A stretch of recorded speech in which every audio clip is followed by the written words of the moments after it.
ಇದೆಲ್ಲ ಸಾಣದಲ್ಲ, ಕೇಳಿದ ತಕ್ಷಣ ಇದು ನಲಿಗೆ ಹೋಗಿಬಿಡ್ತದೆ.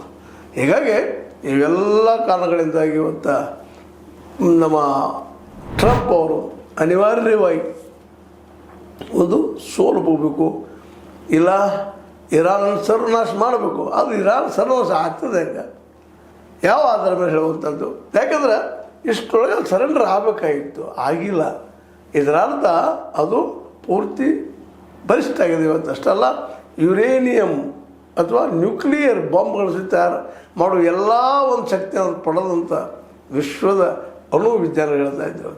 ಸಪೋಸ್ ಅದು ಒಂದು ಕೆಲವೇ ದಿನಗಳು ತಯಾರಾದ್ರೆ ಆ ಬಾಂಬ ಅಮೆರಿಕ ಮೇಲೆ ಮತ್ತೆಲ್ಲ ಬಿದ್ದರೆ ಗತಿ ಏನಾದೀತು. ಅಥವಾ ಮಧ್ಯ ಏಷ್ಯಾದಲ್ಲೇ ಈ ಒಂದು ಆಯಿಲ್ ಟ್ಯಾಂಕ್ಗಳಿದ್ದಾವೆ, ಈ ಒಂದು 6 ರಾಷ್ಟ್ರಗಳು, ಅದ್ರ ಮೇಲೆ ಬಿತ್ತೋದು ಏನಾಯ್ತು ಪರಿಸ್ಥಿತಿ. ಇದೆಲ್ಲ ನೆನೆಸ್ಕೊಂಡ್ರೆ ಮೈ ಎಲ್ಲ ನಡಿಗೆ ಹೋಗಿಬಿಡ್ತದೆ. ಕೋವಿಡ್ ನಮ್ಮ ಇಡೀ ವಿಶ್ವ ನಂಜಿಸ್ತು. ಅದಕ್ಕಿಂತ ಭೀಕರವಾದಂಥ ಒಂದು ಪರಿಸ್ಥಿತಿ ಇವತ್ತು ಬರ್ತದೆ ಅನ್ನುವಂಥ ಮಾತುಗಳು ಮಾತಾಡ್ತಾ ಇದ್ದಾರೆ. ಕೋವಿಡ್ಗಿಂತಲೂ ಭೀಕರ, ಬದುಕೋದು ಕಷ್ಟದ ಇಲ್ಲ. ಯಾಕಂದರೆ ಜಗದ ಆಯಿಲ್ ಹೋಗೋ ಜೊತೆಗೆ ನಮ್ಮ ಆಯಿಲು ಹೋಗಿಬಿಡುವಂಥ ಪ್ರಸಂಗ ಇವತ್ತು ಬಂದುಬಿಟ್ಟದೆ.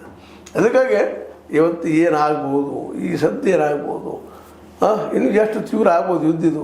ಇರಾನ್ ಮಾತ್ರ ನಿಶ್ಚಿತವಾಗಿಯೂ ಮ್ಯಾಡ್ ಆಗಿಬಿಡೋದು, ಹುಚ್ಚಾಗಿಬಿಡೋದು, ಯಾರ ಮಾತು ಕೆಲವು ಸ್ಥಿತಿಯಲ್ಲೂ ಇಲ್ಲ. ಕೇವಲ ಟ್ರಂಪ್ ಅವರು ಒಪ್ಪಿದರೆ ಮಾತ್ರ ಅದು ಸರೆಂಡರ್ ಆಗುವಂಥದ್ದು. ಇದು ಸಾಧ್ಯನಾ ಅಮೆರಿಕದಿಂದ?